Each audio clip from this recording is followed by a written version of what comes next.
let's charge the damn mound, because I'm going to actually start with just like a mini rant. It'll be very quick. I've heard and read multiple people that I like to follow who say that this deal has nothing to do with the new ownership group. Are you kidding me? Of course it does. I'm serious. There's people who I like, who I follow in our baseball world, and I'll contact them after the show. I don't want to throw them under the bus. But they were like, this doesn't have to do with it. And they're being serious. They're not even being sarcastic. They honestly think that this move just randomly occurred 24 hours later. I know some people involved in the new ownership group, and no matter what anyone says publicly, I'm not the biggest conspiracy theorist, but I promise you this has everything to do with the Orioles being sold to a new ownership group. Raise your hand if you believe that. No? AJ, you don't think this has to do with the new ownership group? You think John Angelos was willing to take on an extra $16 million, and just because he sold the team now? Actually, let me present this for you. Even if you don't think that the new ownership group knew about this and said, let's pull the trigger on this because we don't care about adding $16 million in one of the best pitchers in Major League Baseball, you don't think John Angelos now gets the paperwork signed, sealed, delivered? Obviously, it's got to get approved by the league and the owners and all of that. But you don't think that this all ties in together? You think they just randomly made the trade 24 hours after selling the team? Ken Rosenthal said this trade's been in the works since December, and I tend to believe him. But it didn't happen. Why didn't it happen? It didn't happen, but it's been in the works. Yeah, it could have been in the works where they're like, all right, Milwaukee, you cover half the salary, and we'll take the player. We'll ask Ken when he comes on. We will. And guess what? I tend to believe what Ken says more than what Scott Brown says. Okay. I'd like to hear from the chat too, if anyone believes that John Angelos just randomly approved this deal without thinking about money.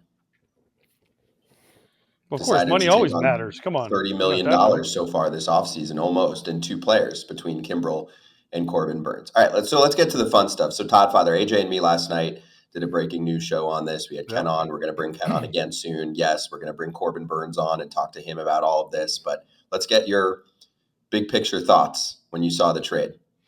Yeah, where was I? I was sitting. Actually, I don't remember where I was. I think I was sitting at home, and somebody texted me, and then it popped up. I think the Orioles won big time here. It's a huge pickup. The guy's been established for a lot of years now. Corbin Burnes, man, this is a really good pick for you to be with the Baltimore Orioles. They have an upcoming team that's really good. They're a playoff-bound team. They're the favorites in the AL East now. And the two guys that they gave up, they were top 10 prospects, but I felt like it wasn't the ones that they wanted to give up. So the Orioles made out huge here. Hopefully these prospects come up and help out the Brewers. I know the Ortiz guy is ready to go. And we'll see what happens. But yeah, congratulations to the Orioles. This just changes the whole landscape of the AL East and these other teams. Now Blake Snell in the running here. Somebody in the AL East better pick him up. AJ, we have to do this to Todd, right? You know the question I'm going to ask him about the AL East.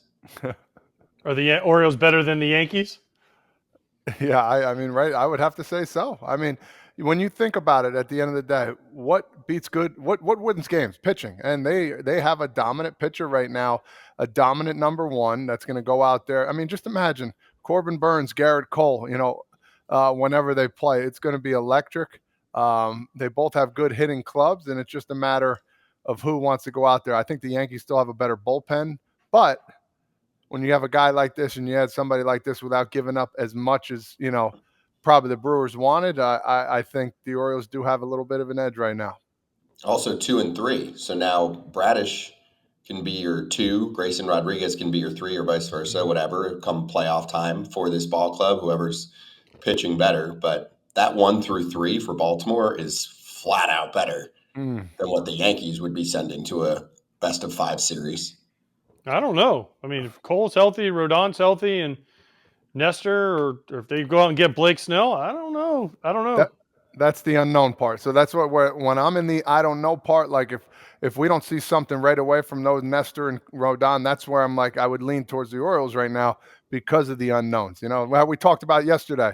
Oh man, he looks great in the offseason. You know what I mean? Well, what the hell does that mean? Everybody looks great or feels great, but let's get them on the bump and see how they do. So that's what makes me kind of lean towards the Orioles real fast there. Do you guys think that the Dodgers or the Rays, excuse me, got more for Glasnow than the Brewers got for Burnes? Now I know Glasnow signed an extension, but when you look at it, the Rays, I feel like, got more than the Brewers did. Pepio and the other guys, or am I way off on thinking that? No, I think it's pretty similar in my mind. So each team got a starter. Pepio is definitely a starter. DL Hall, in the minds of the Orioles, might have been a reliever for the Brewers. They're going to insert him into their starting rotation. And if he does find his command, he has the upside of being a 2 or a 3. I mean, the stuff is there, right? It's just, can he command it consistently for multiple innings? That's the question with someone like him. So I think he has higher upside in my mind than Ryan Pepio. And I would say Joey Ortiz is a better second prospect in the deal than what the Rays got, in my mind. And then on top of that, they get essentially a first-round pick, which is what the Brewers would have gotten if they had rode out the season with Corbin Burnes and then let him go in free agency. So I'll disagree. I'm going to say that the better return goes to the Milwaukee Brewers on this one. And it should, because Corbin Burnes is better than Tyler Glasnow in terms of track record at the moment. And even for one season, I mean, the durability question alone. I love Glasnow. They both are number ones when they're on the mound, but I think Corbin Burnes is the more consistent, durable number one, right? Wouldn't you pay a little more for him? Of course. Yes. But they also got an extension, which changes things. I mean, the Dodgers got him signed. There's a good chance the Orioles aren't re-signing Corbin Burnes unless something crazy happens, because Scott Boras is not going to allow him.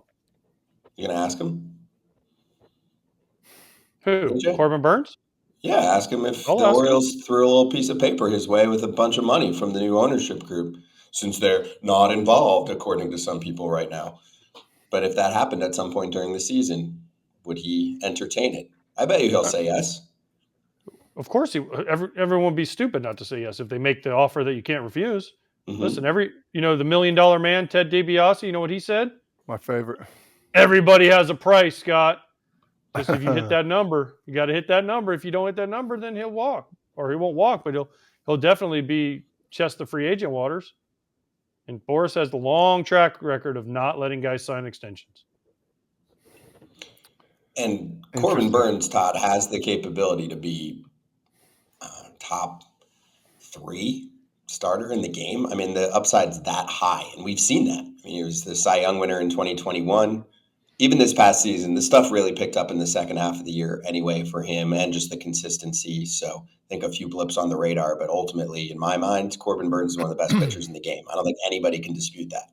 Hey, and listen, Garrett Cole is not a shoo-in now to get that Cy Young, so it's going to be a battle here, man. If both those guys are healthy to run through, it's going to be a fun time going through the final stretches there. If both guys are doing well, which I depict they will. So, yes. No, does him coming to the AL East change anybody's opinion of Corbin Burnes at all? From the NL Central to the AL East? Opinion how, though? I mean, is his numbers going to change? I mean, yeah, he's going from I don't know. I don't. NL Central isn't known for power lineups. I mean, you go Yankees, Rays. You don't have to face the Orioles, but Red Sox can hit, right? I mean, they got some. Toronto can hit.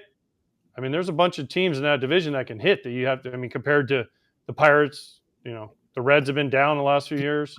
Cardinals, Cubs have been down. I'll tell you this, AJ. If he does shove in the AL East, he makes himself even more money in the offseason.